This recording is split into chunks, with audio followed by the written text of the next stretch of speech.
When you get a vision like Joan described, her vision here for Stillheart, it's a big aha moment in life.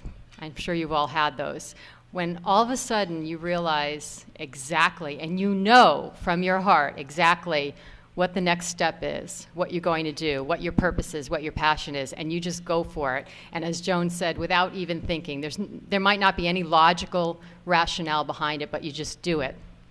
And we've all had moments like that in our lives. I know I did. Joan spoke a little bit about how I came from the corporate market. About 13 years ago, I left my corporate high-tech executive job to become a writer and a speaker because I wanted to help people overcome challenges in their life and make positive change in their life.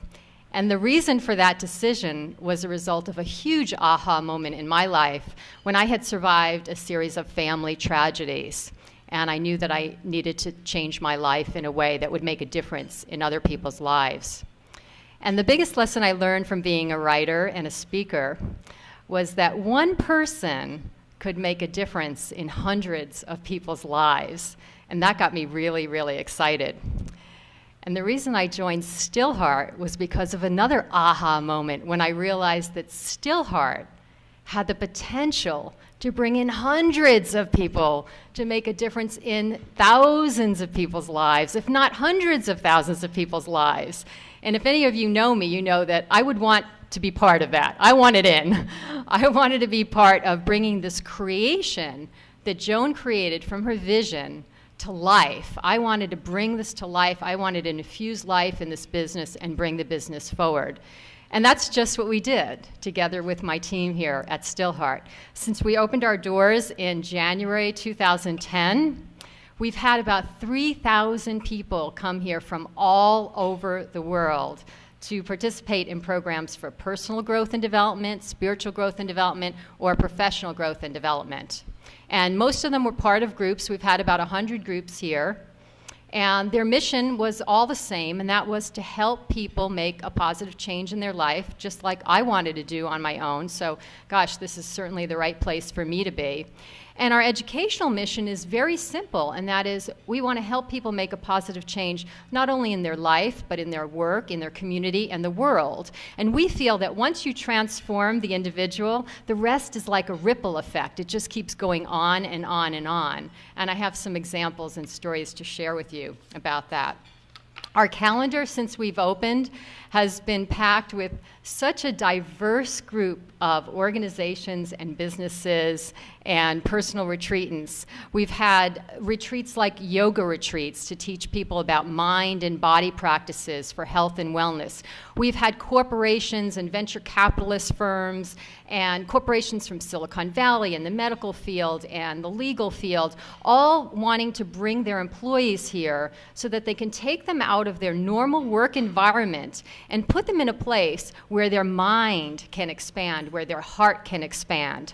We've had nonprofit organizations bringing in teams of their people to help learn how to work together in harmony and maximize their individual strengths for the good of that organization's cause, what that organization is all about.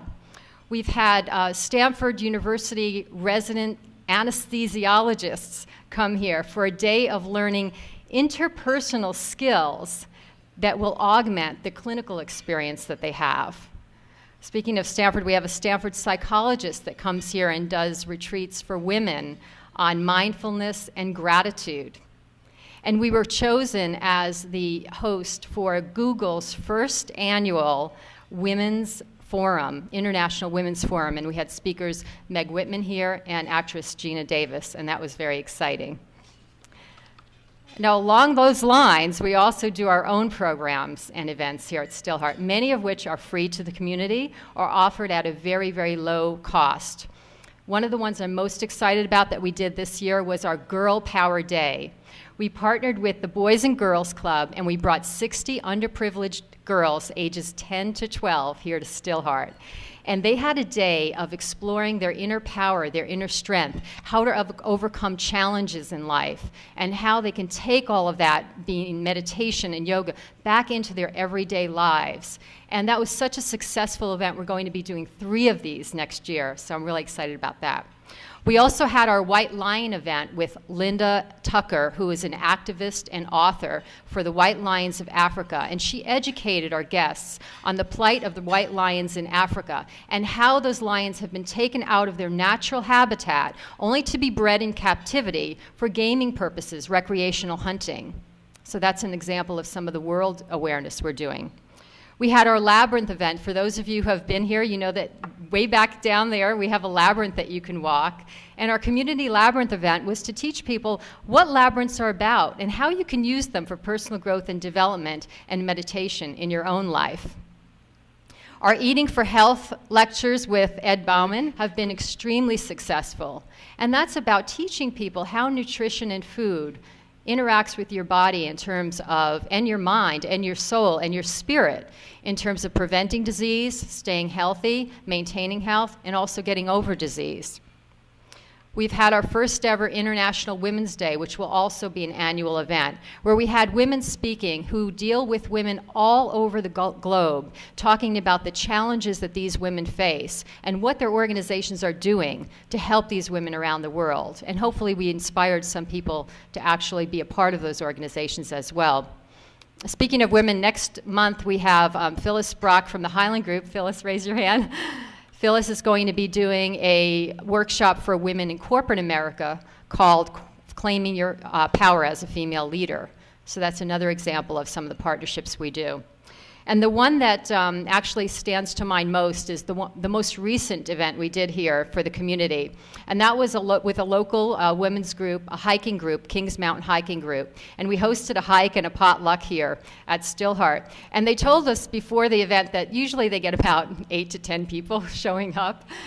And in walked 35 women holding food for the potluck after the hike. And when we were around a circle and we were all introducing ourselves, and most of the women only knew a couple of other women that came to the event. But while we were introducing ourselves, one of the women said, "My gosh, I've lived here 20 years on this hill, and where have you all been?" So that was a great example that I saw of how Stillheart is building a community here, a community of like-minded individuals who all believe in transforming humanity. And the benefits for individuals and businesses reach much farther than just being here present for the event, and we hope that they take those benefits out to their working lives and their families and communities. For example, individuals, when they come here, regardless of what kind of retreat, they gain a better connection to their inner self, their inner strength, their confidence, to their community and the world, and they also gain inspiration on how to make all those things better in their life. They also gain health and wellness practices, whether they're taking a workshop for physical growth and development or emotional or spiritual or anything else that has to do with your body, mind, and spirit. Those are practices that they take back into their everyday life. They also get better work skills. Stress is a huge cause of a problem in corporate America. If they can get less stress at work or understand how to cope with stress better, they're going to be able to work better. If they can know how to be a better team player or a better manager or a better leader, that's some of the programs that are offered here at Stillheart as well. And they also get a better awareness and connection to the earth, the environment, and green practices. And the reason for that is because we model and teach all of our guests about our green practices here. I talked a lot about the educational mission of Stillheart, but there's another mission we have here, and that's environmental, and to be in harmony with this earth and respect the earth. Joan mentioned how a lot of feng shui experts and energy experts were called in when we were planning Stillheart. But a lot of that was because we wanted to be, Stillheart, every single detail of Stillheart was built to be in harmony with sacred Native American land that we sit upon. And guests get an orientation on that no matter what kind of retreat they're here for. And I have a great story of a letter we got about 3 weeks ago from a woman who was here on a retreat. And she sent us a letter and she said, "Before I came to Stillheart," I should have just brought the letter and read it. It would have been much more powerful, but I'll paraphrase. She said, "Before I came to Stillheart, I had never recycled, ever. And now that I've come there and I've learned about what you're doing there and learned about green practices, my entire family is recycling." Now, how's that for a ripple effect, right? That's what we like to see. Businesses gain a lot as well. I'm not going to bore you with statistics and research and all of that, but suffice to say, there is plenty of research out there that shows that businesses who invest, corporate leaders who invest in the health and wellness of their employees will reap those benefits on the bottom line. First of all, they're going to have lower health care costs. We know that stress is one of the leading causes of illness, days off from work, etc. Their employees will be more present, they'll be less stressed, they'll have more coping skills, etc. Secondly, when you take your employees outside of their normal work routine and environment into a place like Stillheart, you are able to open their minds to new ideas, to bring more entrepreneurship, more creativity to your company, which naturally is going to impact your bottom line. You know, we are so lucky here to be in this environment, the Silicon Valley industry environment, where it's a mecca and a breeding ground for innovation and talent and technology. But guess what? It's also a breeding ground for stressed employees, overworked employees. I see a lot of you nodding your head. You're in that environment. And anxious employees. And we at Stillheart have a mission to foster personal growth and development, health and wellness programs within those corporations. And as a result, we're forming a council next year called the Corporate Wellness Council that will be a global organization to help foster personal growth and development within companies. And that's a big part of our mission as well.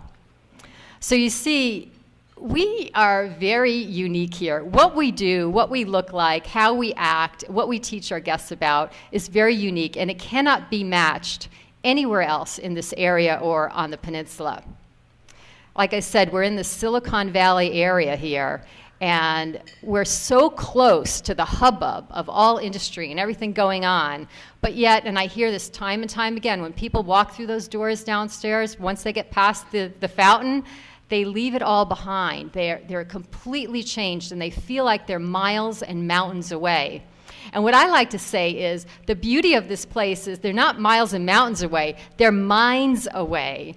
And the reason why they're minds away is because when they walk in that door, along with their cell phones that don't come in here, they check out of their mind as well. It's like what happens when you're on vacation and you don't have to think of your routine, your everyday way of thinking, what you do and how you think in a normal situation. You can actually open that up and expand up into so many different ways. And that's what transformation is all about. And that's what we do here at Stillheart. Regardless of whether you're here for a yoga retreat, learning a body and mind practice, or a group of corporate executives learning how to work together as a team, you do transform. So I'll end with saying that I am so pleased and delighted that Stillheart has actually come to life, and we are accomplishing exactly what Joan's mission was here for people, and that is transformation. We are transforming humanity, one person, one group, and one business at a time. Thank you.